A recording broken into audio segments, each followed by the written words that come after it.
A lot of cars out there. Poor girl, still driving that.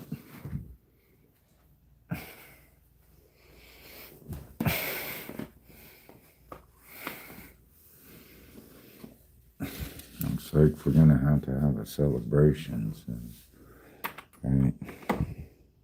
Some people didn't like what I had to say earlier. I think others did.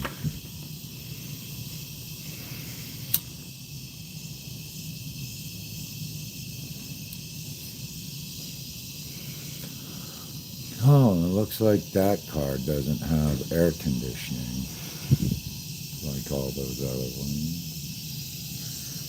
Right?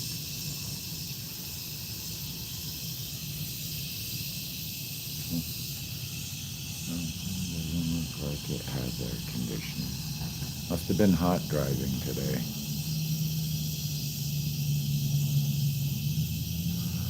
When I was a kid, it was hard to drive in a really hot car and go to work sweaty and stinky.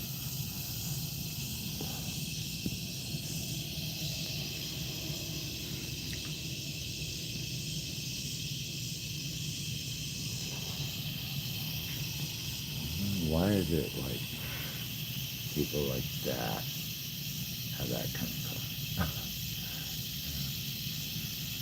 They don't really do much.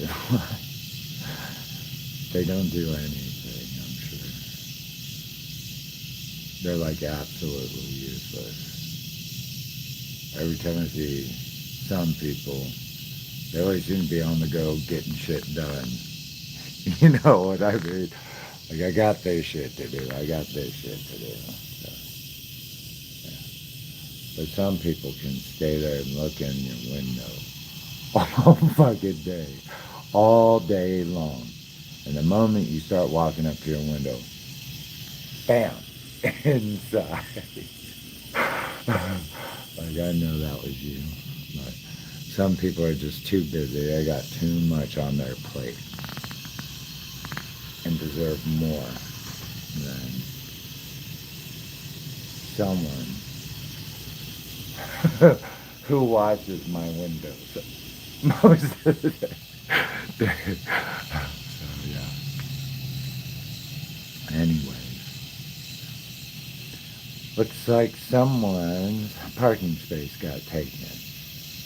I'd more than happy to give it to that if they knew it, because they deserve it. They don't have to drive around like a queen and act like a queen when all they do is fucking look in my windows all day. You know? Some of them look like they have a life to live, responsibilities, and don't spend 40 fucking years following me until they find a place right next to me to live.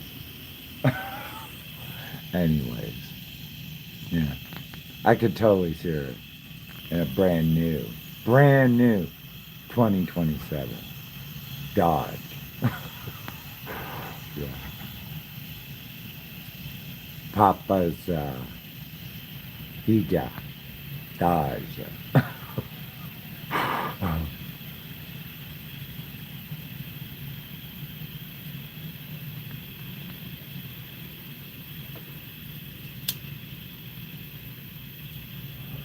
Andale, andale, andale.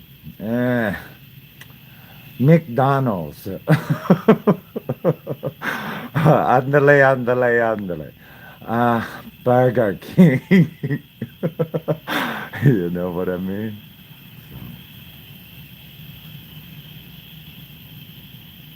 I know that life.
Yeah. Kentucky Fried Chicken. Yeah. Um,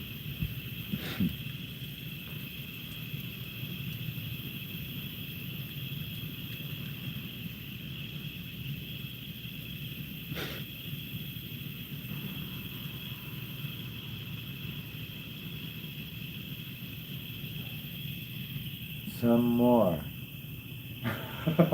Art. Yeah, some more art. Art, hey. Yeah. Dalagen.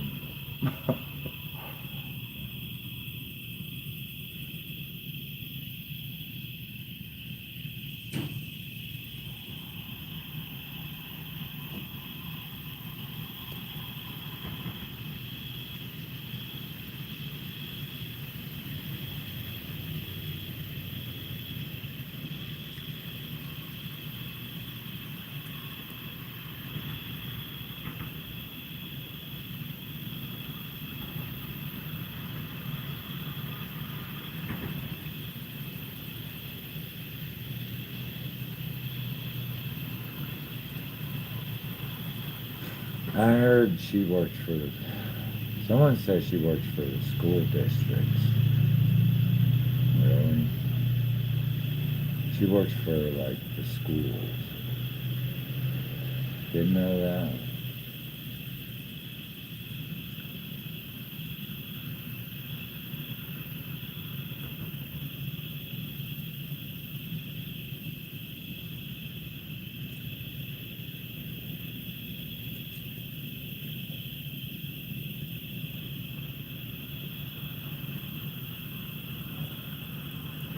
I don't know if she works for the boys one.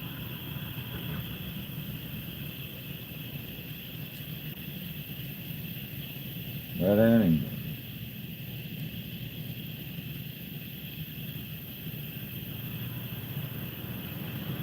You always got a story, I'm sure. Always got a fucking story. One day she's got a new one. She's got a full of shit.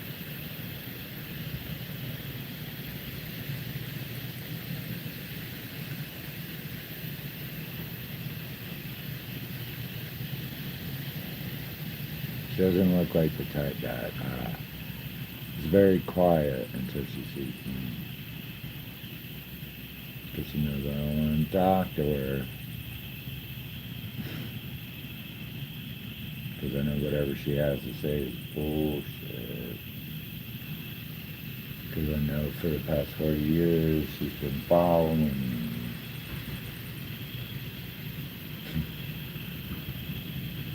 I've known for 40 years she's been following me.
People use the wrong people for bait, you know that?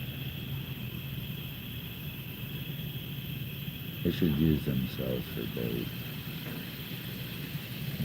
See how they like it. They might get eaten. They might get eaten real quick.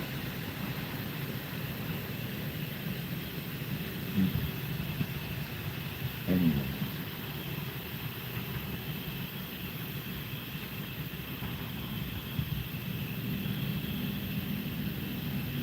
I'm sure a lot of people would know something. I know something. Don't say I didn't. Don't act like I never told you. Anyways, Papa's Hija. He's a 2027. Papa's Hija. Necessite. 2027. Nuevo Dodge. With AC. Not that one. Not that one. Nuevo 2027. Dodge.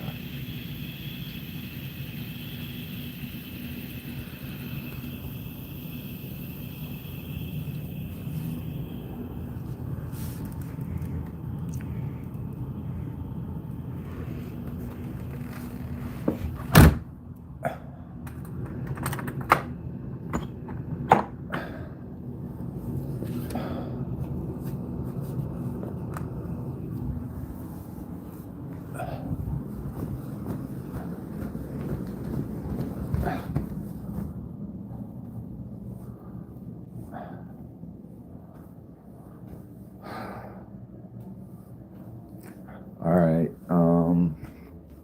let me get my next class together for you kids. So, when I die, you know what to do your research papers on in college, so you have an idea of, oh yeah, I heard about this. I'm going to do my research paper on this, see if the teacher likes it. I think, wow, so out of the box. Wasn't expecting that.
That's some of it, but I realize I'm going to have to define some terms for everyone, and so that it's easier to understand, because it can get complex understanding this. It goes a lot deeper than in terms of art and everything, so.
All right, kids.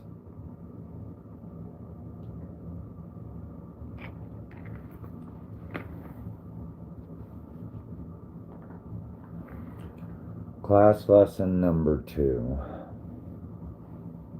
Blade Runner 1982.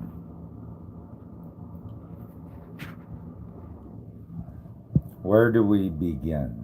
Well, I've never read this book. I'm going to be honest. Do Androids Dream of Electric Sheep?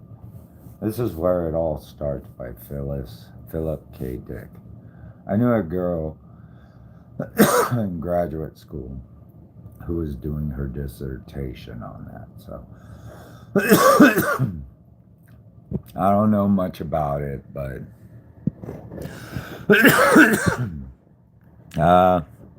has something to do. Has something to do with Do Androids Dream of Electric? A dystopian science fiction novel by American, set in post-apocalyptic. I think it's San Francisco. Yeah, so San Francisco. We'll read it. Do Androids Dream of Electric Sheep? Respectively titled Blade Runner. Do Androids Dream of Electric Sheep in some later printings? Is a 1968 dystopian science fiction novel by American writer Philip K. Dick. It is set in a post-apocalyptic San Francisco where Earth's life has been greatly damaged by a nuclear global war. The main plot follows Rick Deckard, a bounty hunter who has to retire, a euphemism for kill, 6 escape Nexus 6 model androids, while a secondary plot follows John Isidore, a man of low IQ who aids the fugitive androids. The book serves as the basis for the 1982 film Blade Runner, and even though some aspects of the novel were changed, many elements and themes from it was used in the film's 2017 sequel, Blade Runner 2049. All right, okay, so we go to the movie, and this is the 1982 version by Mr. Sir Ridley Scott, who is known for. And then here's the cast of characters in the movie. But I want to come to Ridley Scott because he's always like the brains and the genius behind all his films, Like, anyways, let's look at Ridley Scott real quick. I mean, you guys, if you ever see his films like Alien, just so many. There's always something. He's always got something deep going in his films. So you gotta at least give the guy kudos for making really good, thought-provoking films in some of his movies. So, yeah, and artistically, some of them are just masterpieces in my opinion. From Alien, undoubtedly, but I think Blade Runner is my masterpiece that I visualize him as artistically. That's mine. I know someone who's into Alien. We all love Alien, no doubt. Alien's great, but I like Blade Runner. I guess it's the colors and the lights. I don't know, but I like both. It's hard to say, but I'm more partial to Blade Runner. I don't know why, but I am. Blade Runner is a 1982 science fiction film directed by Ridley Scott from a screenplay by Hampton Fancher and David Peoples, starring Harrison Ford, Rutger Hauer, Sean Young, and Edward James Olmos. It is an adaptation of Philip K. Dick's 1968 novel, Do Androids Dream of Electric Sheep? The film is set in a dystopian future Los Angeles of 2019 in which synthetic humans, known as replicants, are bioengineered by the powerful Tyrell Corporation to work on space colonies. What are space colonies now? Space colonies are an establishment of human settlements or colonies in outer space and on astronomical, astro, whatever, astronomical, astronomical, that sounds right, bodies. The concept in its broadest sense has been applied to any permanent human presence in space. So these synthetic humans, these fake androids or whatever, humanoid robots, replicants, have been bioengineered, like whatever, to be superhumans, to work on these space colonies as superhuman slaves. When a fugitive group of advanced replicants led by Roy Batty, Blade Runner, I wish they had a picture of him because I love the way he dresses in that movie. Escapes from the Earth, former cop Rick Deckard, if they show, yeah, is recalled to hunt them down. So, anyways, that's it. All right. So, you go and watch Blade Runner if you want, or if you don't. But it's a good movie. So, talks about slavery and in the future. So, we're talking about art movements, all right, um, right now. And we're using Blade Runner as like our main theme or premise as to what art movements are used in the movie. Blade Runner 1982 uses cyberpunk, neo noir, and Japanese metabolism. Right? Those are the three futuristic concepts. Maybe more, yeah, I have to ask Ridley Scott, but this is what Google is telling me, all right? These are its three main components in the movie. Go ask Ridley Scott. I'm not going to ask him all his secrets, though. But as its core, visual and architectural movements for setting its dystopian future. So, yeah, I'm not going to ask Ridley Scott how he did the lighting. It's great light. How he did that in this. Where did he get the inspiration? But, anyways, I'll try to figure it out if I can, though, if Google lets me.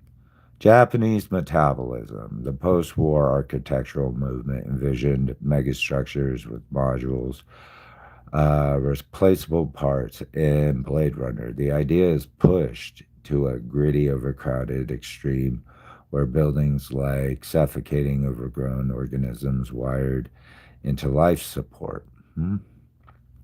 Cyberpunk and retrofuturism. The aesthetic combines high tech corporate power with decaying retro street level infrastructure, famously termed Ridleyville. Wow, that's pretty cool. German expressionism. Ooh, I always like German expressionism. And film noir. Great, too. Heavily borrows deep shadows, perpetual rain, neon glows, and beams of surveillance searchlights for Fritz Lang's Metropolitus, 1927 and 1940s detective noir. Fine art and illustration. Ridley Scott directly referenced Edward Hopper's realistic painting, Nighthawks, for artificial lightning and mood, alongside fiction illustrations from Metal Hurlet magazine, Meobus. All right, so we're looking at maybe around those. Those are like what Google's telling me his main futuristic art inspirations are coming from. All right, he's gleaning from cyberpunk, neo noir, and Japanese metabolism. That's what Google is telling us. Let's see. Uh, but the 19 but it also not only that. Put this into perspective. Um, it doesn't only pull from future. The 1982 future film Blade Runner mixes retrofuturism, Mayan revival, and industrial brutalism rather than pure Art Deco. Okay, and draws heavily from real world architecture like Frank Lloyd Wright. So, so we're looking at various groups of art, right? There's not just a single art motif throughout the movie. There's elements, a variation of what the future looks like. You can even say he throws in James Turrell-esque stuff too, whatever. I don't know. But, all right, here we go. Cyberpunk art is a visual and cultural movement defined by a high tech and low life ethos, capturing dystopian futures, towering megacities, and corporate decay. It emerges during the 1980s alongside foundation, or foundational science fiction literature and landmark films like Blade Runner. So let's look at just basic stills of the movie. All right.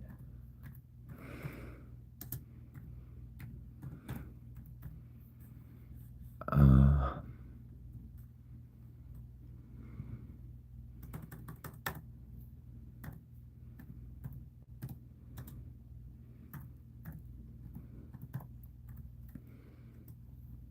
all right. So what do we have here? We have this concept here going. It's kind of, okay, I see what you're talking about. Yeah. It looks like it's in the future, right? It's so futuristic. Yeah, I've seen this movie. I know what you're talking about. Okay, now let's go back up here.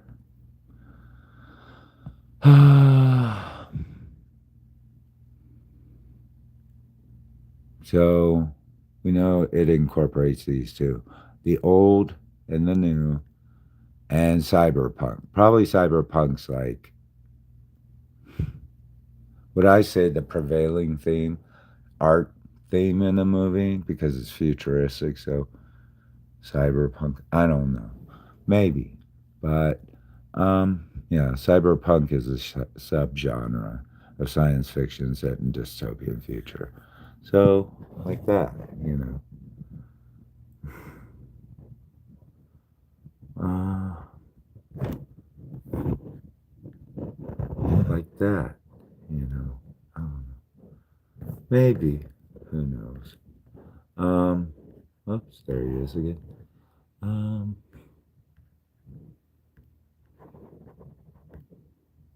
so we know it's high tech. It characterized by its focus on a combination of low life and high tech. What does he mean by low life? Well, I guess you can understand what low life is, right? Uh, well, we know what that is. Low life. A pejorative term for a person who is of low social status or moral character Examples of individuals typically referred to as lowlifes include bullies, criminals, drug dealers, animal abusers, vandals, alcoholics, gangsters, sex offenders, sex traffickers, aggressive panhandlers, and scammers. High tech, also known as advanced technology, is technology that is at the cutting edge, the highest form of tech. So, yeah. It features a range of futuristic technological and scientific achievements, including artificial intelligence and cyberware. So, all right.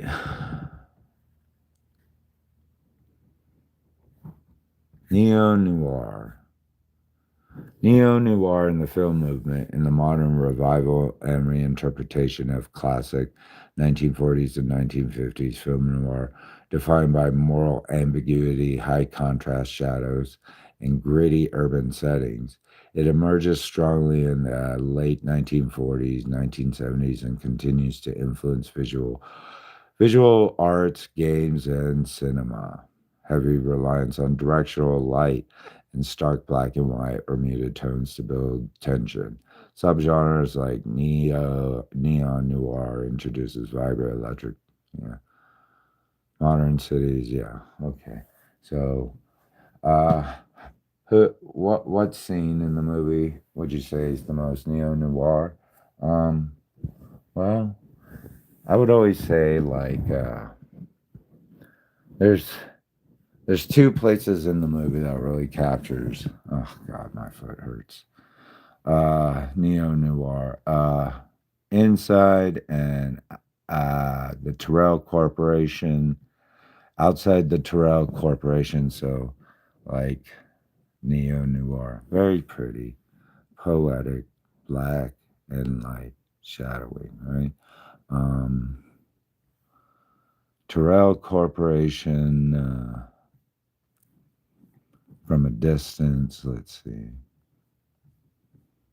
Hmm. Oh yes, Deckard's apartment. That's neo noir. Inside the warehouse with the replicants. Let's see. See, this is kind of neo noir too, in a way. So has that? Yeah. I'm trying to find inside. And most famously, Daryl Young hanging out, or Daryl Hannah hanging out, right in the is it the warehouse? I guess warehouse. I always say that she is dressed like the true American geisha in Blade Runner. This is how American geishas should be dressed, in my opinion. Um, and they said she did it herself. But yeah, it's kind of neo noir, you know. Inside, like, this is always the one, you know, where she has, I guess, you know, said she really kicked ass though in the movie because she's like hardcore, pow, pow, pow, pow, beating the hell out of Harrison Ford right there, like, because she's not human. Um, Fergie. Uh, LA Love. Los Angeles. Album cover.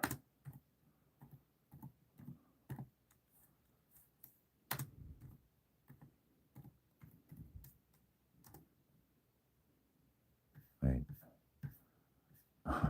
Where's that one? Anyways,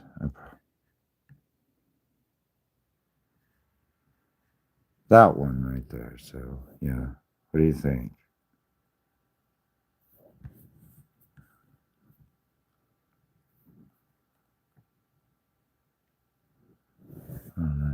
see it.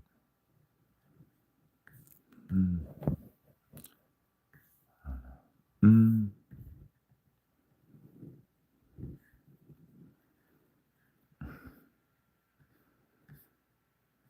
Anyways, this it?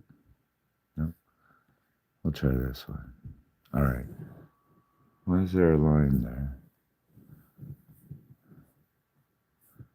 Um, is there supposed to be a line there? I don't know. Maybe there is. We'll look at this one. All right. I swear there's not supposed to be a line there. Is there? I don't think so.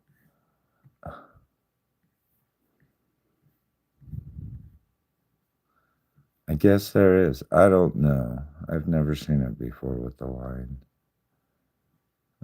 Maybe I'm wrong. I don't know. Is that like the Mandela effect? I don't know. I swear to God, I didn't see it with the line. But anyways.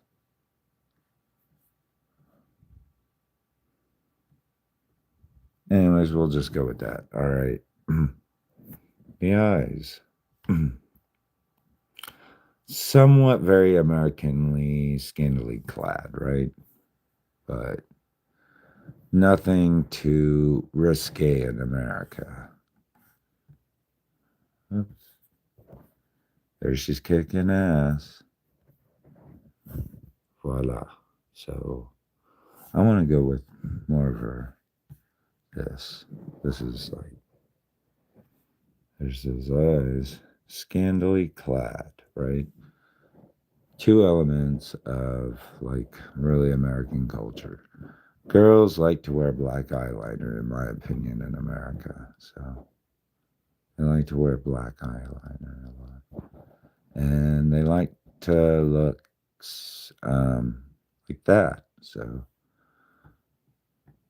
like that. So, who knows? This is about LA. This is about LA, I think, right?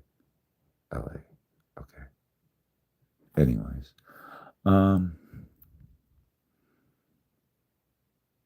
cyberpunk, neo noir.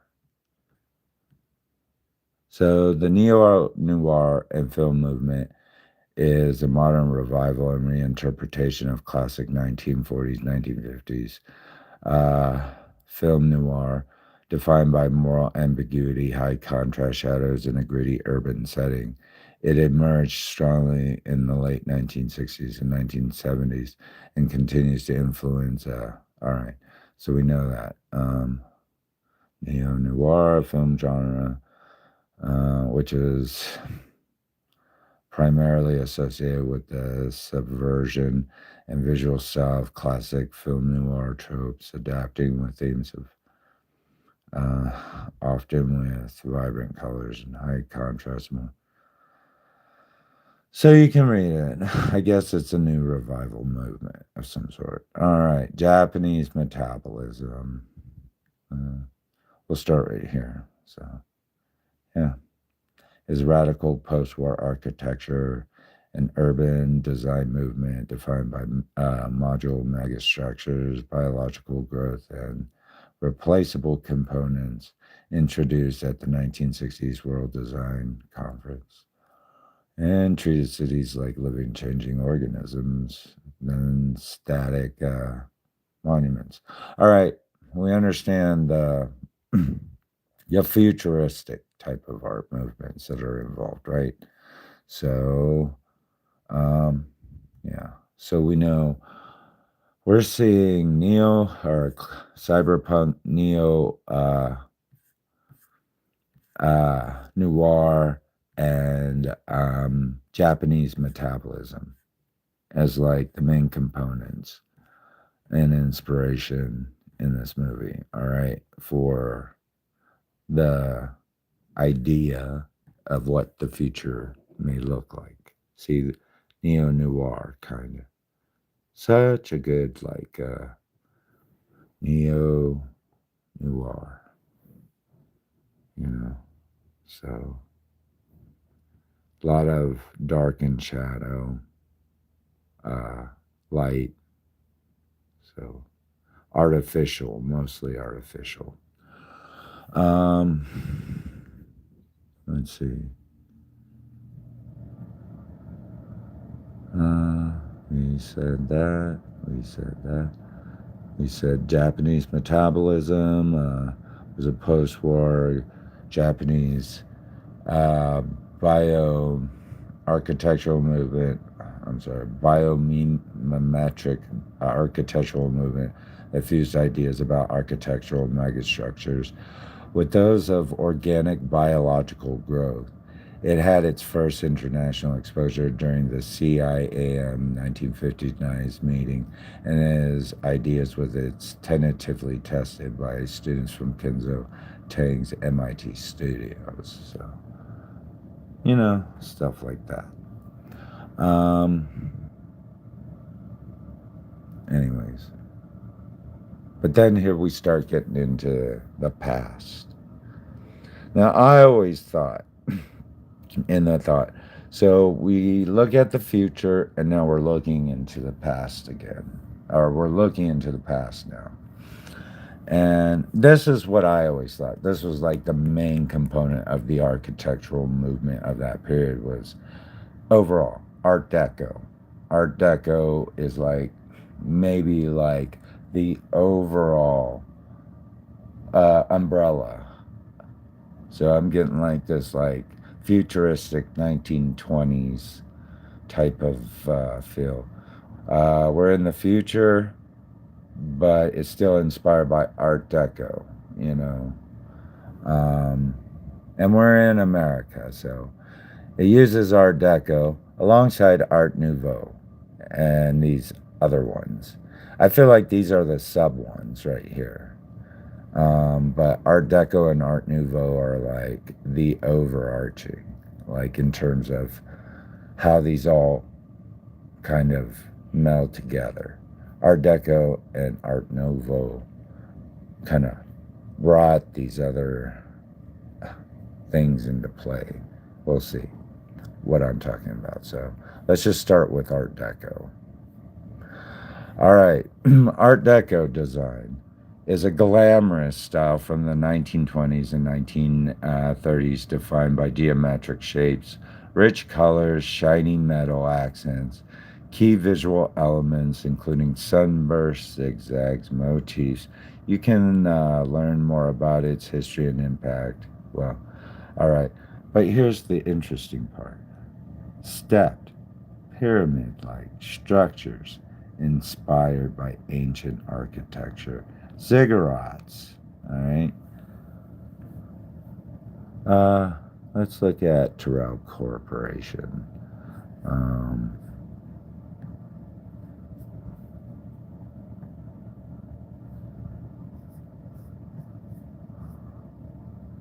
Where's the Terrell Corporation?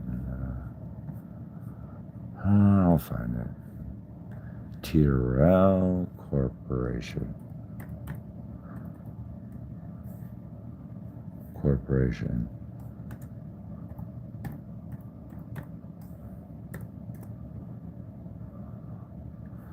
Terrell Corporation. Okay.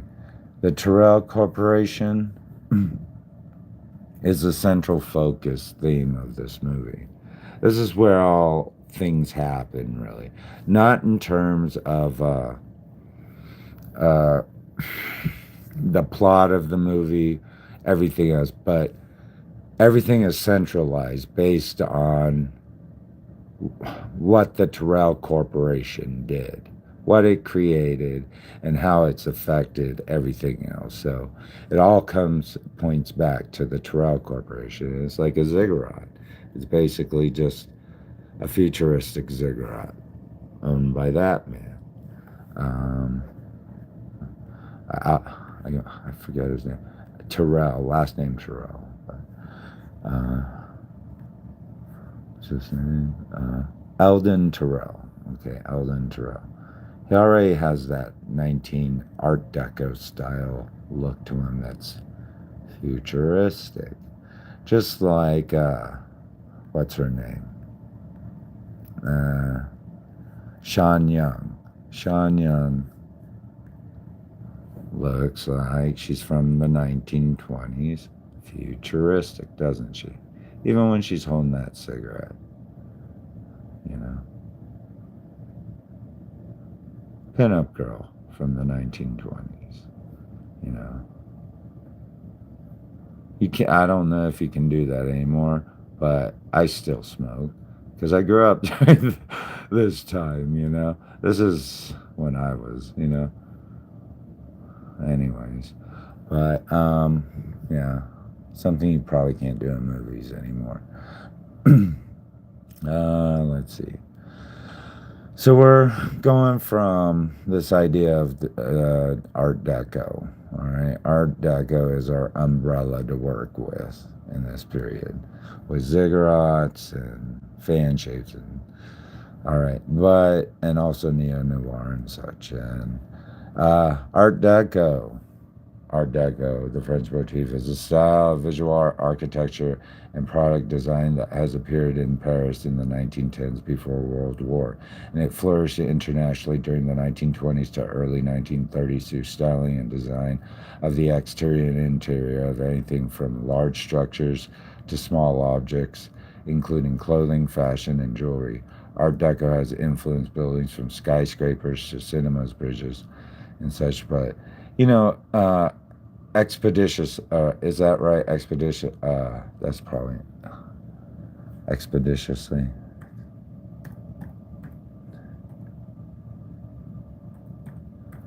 Expeditiously.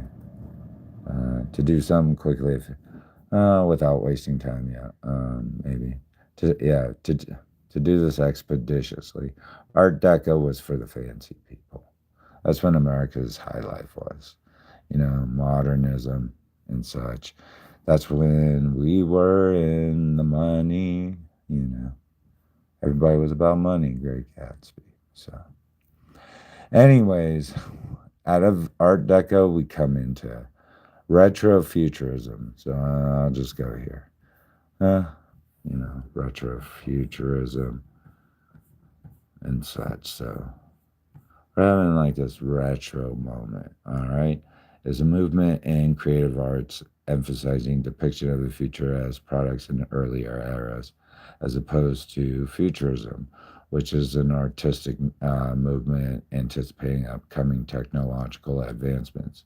Retrofuturism is remembering of that anticipation characterized by a blend of old fashioned retro styles with futuristic technologies.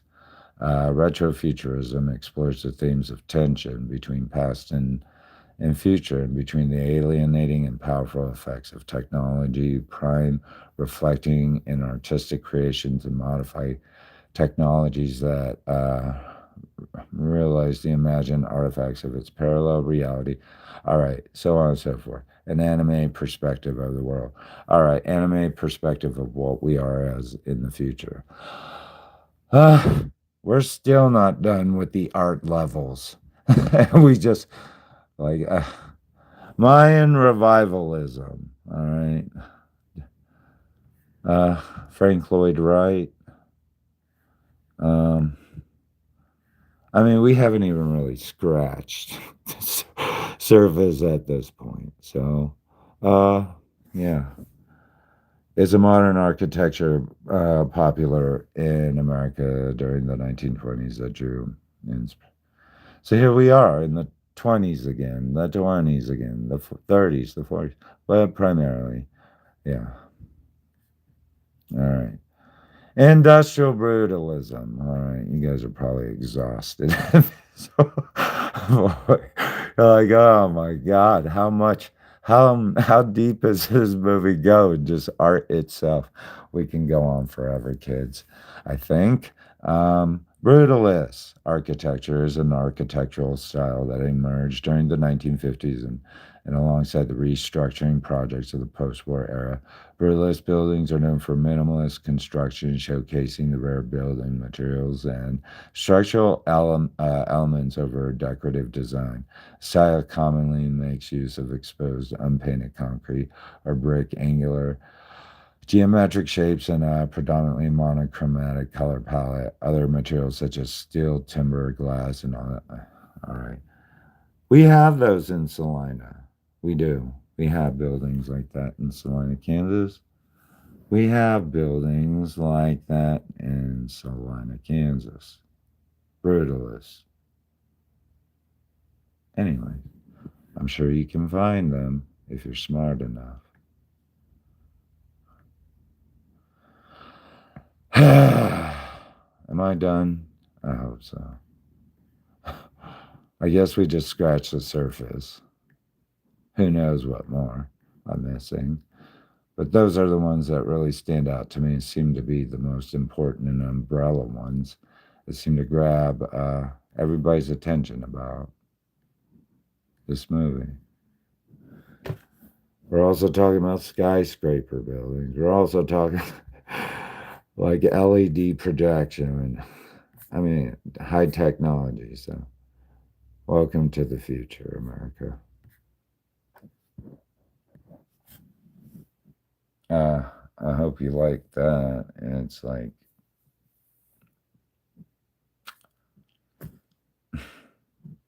you could do a research paper on it.